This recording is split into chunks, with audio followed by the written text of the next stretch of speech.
पूछा, अब तो छिलके में भी उसको दोष भी दिखाई देने लगा है। उसी प्रकार से हम आप जो इंद्रियों के वश में चलते हैं, तो जब उसमें से पूर्ण रूप से संतुष्ट हो जाता है जीव, उससे विरक्त हो जाता है, भुक्त भोगा बन जाता है, तो क्या करता है, उसका परित्याग कर देता है और उसमें भी उसको दृष्टि दोष दिखने लगता है। इस प्रकार से उन्होंने अनेकानेक ज्ञान दिया कि जिस प्रकार गंगा का प्रवाह अखंड रूप से समुद्र की ओर बहता रहता है, उसी प्रकार से मेरे गुणों के श्रवण मात्र से मन की गति का तैल धरावत अविच्छिन्न सर्व स्वामी परमात्मा की ओर चलता है। और भगवान के मोक्ष के बारे में बताते हैं कि मोक्ष 5 प्रकार के होते हैं। मोक्ष कल आपको बताया था कि स्वस्वरूपेण व्यवस्थित। अभी हम लोग दूसरे रूप में हैं, अन्य रूप को छोड़ करके अपने मूल रूप में प्रतिष्ठित होना मोक्ष कहलाता है। मोक्ष 5 प्रकार के होते हैं। पहला है साष्टि, भगवान जैसा ऐश्वर्य प्राप्त करना, ये साष्टि मोक्ष है। दूसरा है सामीप्य, भगवान का सामीप्य, उनके साथ रहना। सारूप्य, भगवान के जैसा रूप हो जाना। सायुज्य, भगवान के ब्रह्म तेजिया ज्योति में समा जाना। तो जो जैसा चिंतन करता है भगवान की तरह, उनके रूप को देखता है, वो सारूप मोक्ष को पाता है, रूप को पा जाता है। अंतर्गतिर सामग्री भवेत, अंत समय में जो हम याद करते हैं, भगवान के लोक को याद करते हैं, तो सालोक के मोक्ष हमें मिलता है। जैसा याद करेंगे वही चीज हमें मिलता है। इस प्रकार से उन्होंने पंच तत्व, इनके गुण 5 कर्मेंद्रियां, ज्ञानेंद्रियां, इनका ज्ञान माता देवहूति को देते हैं। उनको एक एक लाइन में मैं आपको बताता हूँ। सार स्वरूप जो कपिल भगवान ने ज्ञान माता देवहूति को दिया था, उसका सार सुनिए, क्योंकि अनंत है। अगर देवहूति कपिल का संवाद सुनाएंगे तो एक दिन बीत जाएगा, खत्म नहीं होगा। तो आप सार रूप में श्रवण किए। क्या बताया उन्होंने कि क्यों चाहे रे मन को मारण, मन ही बंधन मोक्ष का कारण। मन ही बंधन और मोक्ष का कारण है। विषयासक्ति बंधन को ल्यावे, हरि अनुरक्ति मोक्ष दिलावे। विषयों में हम आसक्त हैं वो बंधन का कारण है, हरि में अनुरक्त है मोक्ष का कारण है। जो विकार से मुक्ति पावे, सुख दुख छोड़ के सम हो जावे। ज्ञान वैराग्य भक्ति से पूर्ण, आत्मा को मानो संपूर्ण।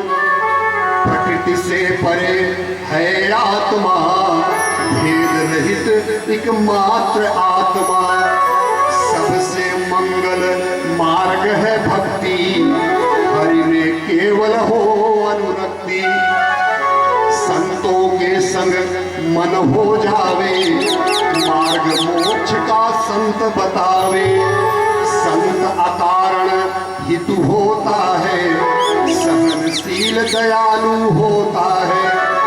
शत्रु भाव से मुक्त संत है, सहनशील दयालु संत है। चिंतन श्रवण कीर्तन को गावे, शांत रहे संसार भुलावे। त्रिगुण त्रिताप कष्ट ना आवे, संतों का संग हरि को भावे। आसन प्राणायाम करे जो, अंग अंग का ध्यान धरे जो। आत्मविभोर होकर जो रोवे, ऐसा अपना आप भिगोवे। अंतःकरण शुद्ध तब होवे, हरि कृपा से हरि पद होवे। यह ज्ञान दिया कपिल भगवान ने। बोलिए कपिल भगवान की जय। तो माता देवहूति पूर्ण रूप से उनके चरण शरण में चली गई। तो हम लोग भी अगर भगवान के चरण शरण में जाते हैं तो हम लोगों की भी ऐसी ही बच जाएगी। अगर हमको भी अपने जीवन को बनाना है तो देवहूति माता की तरह ज्ञान प्राप्त करके देवहूति माता अंततः अपने स्वरूप में प्रतिष्ठित होगी।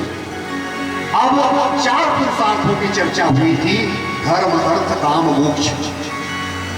हमारे सत्य सनातन के 4 स्तंभ हैं, उन चारों की हम लोगों ने चर्चा किए थे। उन चारों पर एक एक कथाएं हम श्रवण करने जा रहे हैं। उसके पहले हम लोग गोविंद से प्रार्थना करते हैं, गोविंद गुण गाते हैं कि हे प्रभु हमें भी आप अपना बना लीजिए।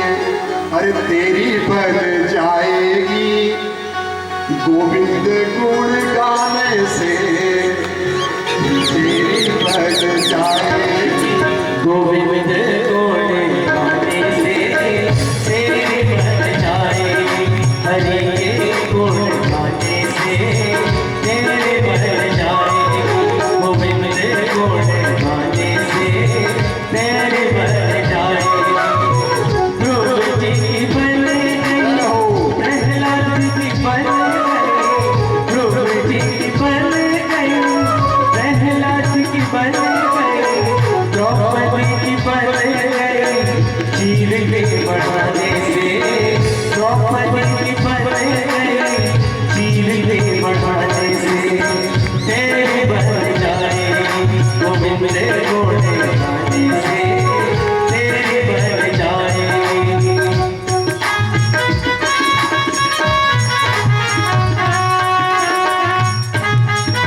गोविंद गोड़े गाने से तेरे बन जाएंगे, हरि के गोड़े गाने से तेरे बन जाएंगे।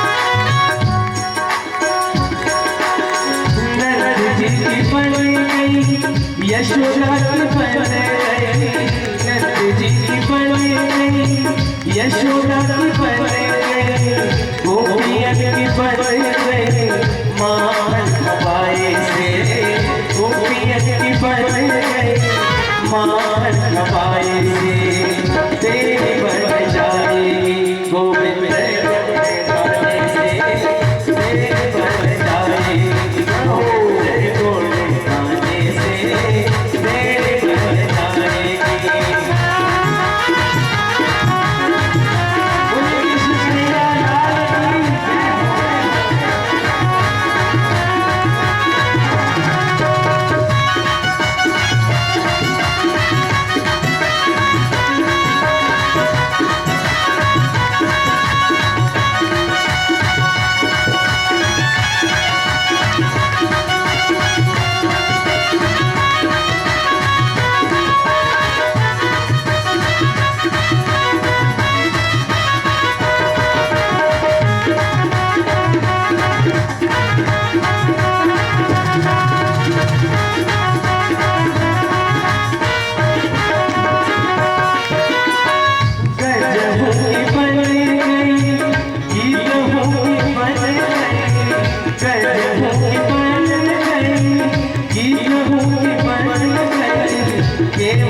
नाम पे चढ़ाए से केवल बन गए, नाम पे चढ़ाए से तेरी बन जाएगी, गोविंद गोड़े गाने से तेरे बन जाएगी, हरि के गोड़े गाने से तेरे बन जाएगी।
चार पुरुषार्थों की कथा पे हम चलते हैं। उसके पहले कल एक प्रश्न हमारे पास आया था, बहुत अच्छा लगा, बहुत ही अच्छा लगा। ऐसे जागरूक संतानें, ऐसे जागरूक युवा, ऐसे लोग भी हैं जो इस तरह के प्रश्न को पूछ रहे हैं। वो सार्वजनिक प्रश्न है। क्या रोहित तिवारी जी यहाँ पे हैं? बहुत बढ़िया, बहुत बहुत साधुवाद, बहुत अच्छा लगा। आप बैठे और इस प्रश्न को पढ़ करके हम घर पे ले गए थे, वहाँ पे बड़े अच्छा लगा। 2 मिनट में इनके उत्तरों का थोड़ा समाधान हो जाए। इनका प्रश्न नंबर 1, शास्त्र बड़ा या माता पिता? 10 प्रश्न है। शास्त्र बड़ा या माता पिता? शास्त्रों का प्राकट्य, कोई चीज प्रकट होता है भैया माता पिता से ही। शास्त्रों का प्राकट्य भी माता से ही होता है, माता के गर्भ से ही होता है। उदाहरण, राम एक राजकुमार थे। राम एक राजकुमार थे अयोध्या के। उनकी माता कैकेयी ने उनको वन को भेजा, जो उनके लिए श्रेय मार्ग था, प्रिय मार्ग नहीं था, प्रिय नहीं था लेकिन श्रेय था। उन्होंने बोला हमारी भाग्य खुल गई, हमें जंगल का राज्य मिल गया। और लौट के जब वही राम आए तो एक शास्त्र बन गया, उस शास्त्र का नाम है रामायण, रामचरितमानस। अगर उस मैया ने नहीं भेजा होता तो राजकुमार कहे जाते, लेकिन कैकेयी ने उनको वनवास भेज दिया तो भगवान बन गए। क्योंकि व्यक्ति अपना प्रिय मार्ग देखता है, श्रेय मार्ग नहीं देखता। तो अब आप समझिएगा माता से बड़ा कुछ भी नहीं है। प्रश्न नंबर 2, जन्म से बुरे काम करने वाले व्यक्ति को यह ज्ञात नहीं है कि वो बुरा काम कर रहा है, तो क्या उसको पाप की सजा मिलेगी? मतलब अज्ञानता में हम पाप का काम कर बैठे, ज्ञान नहीं था तो क्या उसका भी पाप दंड भोगना पड़ेगा? आप बिना जाने पहचाने बिजली का करंट छू लो तो करंट लगेगा या नहीं लगेगा? उत्तर हो गया। आपको जानकारी नहीं थी, खंभा पकड़े लेकिन तार खुला हुआ था, अब कैसा लगेगा उसी से समझ लो। अब बोल दो हम अनजाने में छुए हैं करंट, भाई मत लगना, जब जानबूझ के ऊपरी डालेंगे तभी मारना है, ऐसा नहीं लगेगा। तीसरा, यदि पशु अपने पाप कर्म भोग रहे हैं तो क्या गौ माता ने भी कोई पाप किया है? भैया मेरे, पाप और पुण्य शब्द केवल मनुष्य योनि के लिए बने हैं, बाकी के लिए पाप पुण्य नहीं होता। अब आप ये कह सकते हैं कि तो उनको हम पूछते क्यों है और पशुओं के श्रेणी में क्यों आते हैं? वो नहीं आते हैं। ये कार्मिक जो खाता चलता है, कार्मिक जो अकाउंट है, वो केवल मनुष्य योनि के लिए है। वो हम ही लोगों को, हम ही लोग जा करके वहाँ बनते हैं। जब ये सृष्टि की संरचना समाप्त होगी, तो जब पुनः प्रारंभ होगी, तो कर्म के अनुसार लोगों को सबसे पहले प्रकट होता है। जो 84 लाख योनियाँ हैं, उस योनियों में सबसे पहले हमें पेड़ पौधे बनना पड़ता है। 20 लाख या 30 लाख बार पेड़ पौधे बनते हैं, तब जलचर बनते हैं, जलचर के बाद स्थावर पे आते हैं, जंगली पशु, तब वनमानुष में आते हैं, अंत में धीरे धीरे धीरे करके हम मनुष्य योनि में आते हैं। तो ये हम ही हैं जो कर्म किए थे, वहाँ से वापस नीचे फेंके जाते हैं, फिर वहाँ से धीरे धीरे धीरे धीरे आज हम यहाँ उच्चता पर आ गए हैं। अगर इस उच्चता के बाद हम अपने कर्म को नहीं सुधारेंगे तो पुनः निम्नता से हमें प्रारंभ करना पड़ेगा। प्रश्न संख्या 5, स्कूलों में रामायण महाभारत वेद पुराण को पढ़ाए जाते नहीं हैं, तो हम अपने बच्चों को स्कूल क्यों भेजते हैं, चाहे वो पंडित के बच्चे हो या किसी के भी हो।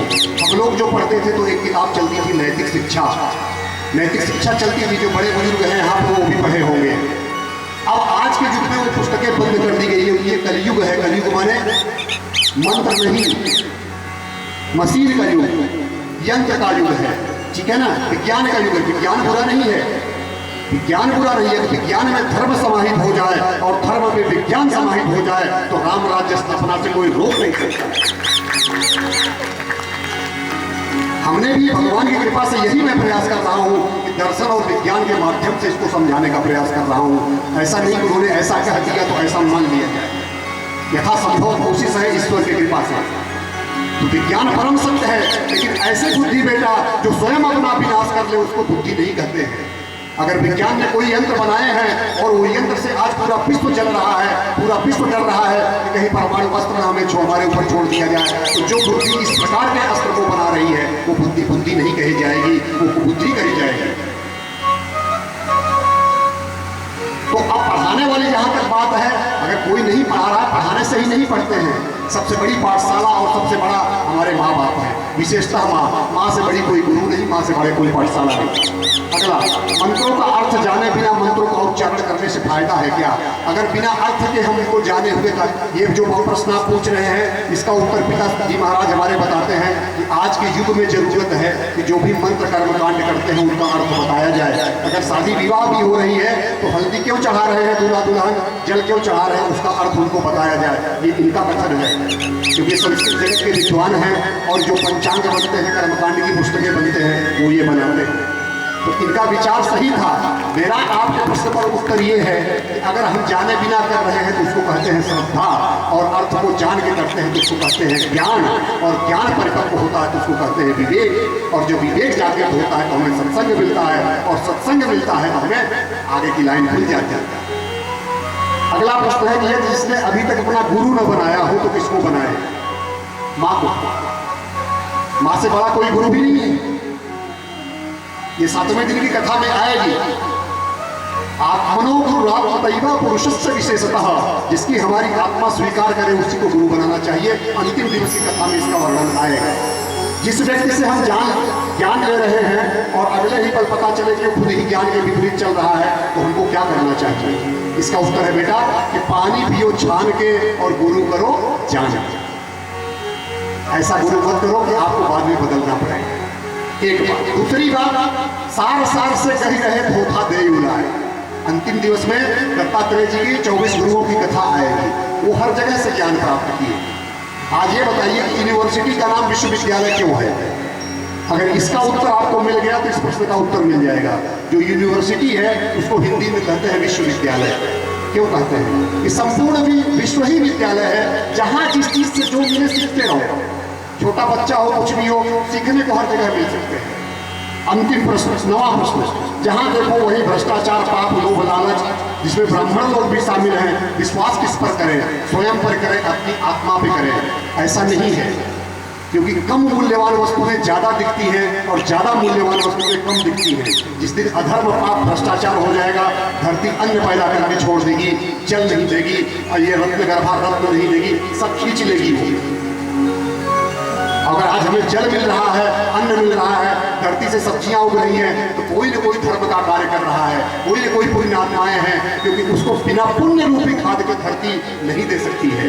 राजा जनक के दरबार में भी उस समय सूखा पड़ गया था, क्योंकि अधर्म बढ़ेगा तो धरती अपने रत्नों को खींच लेती है। आज हमें इसलिए नहीं दिखाई पड़ रहा है क्योंकि सत्य और धर्म अपना प्रचार नहीं करता, जबकि असत्य और अधर्म सदैव प्रचारित होता रहता है। आपके घर भी हम आएंगे तो जो सबसे कम मूल्यवान चीज है वो हमको ज्यादा दिखेगी। असली मूल्यवान चीजें आपके मम्मी पापा बक्से के अंदर रखे होंगे, वो हमें नहीं दिखेगी। तो जो ज्यादा मूल्यवान है वो नहीं दिखती, कम मूल्यवान दिखती है। तो जो पाप भ्रष्टाचार आप कह रहे हैं कम मूल्यवान है इसलिए दिख रहा है, और जो धर्म है वो इतना मूल्यवान है कि वो हमें आपको नहीं दिख रहा है। अंतिम प्रश्न इनका है, हो गया अंतिम प्रश्न।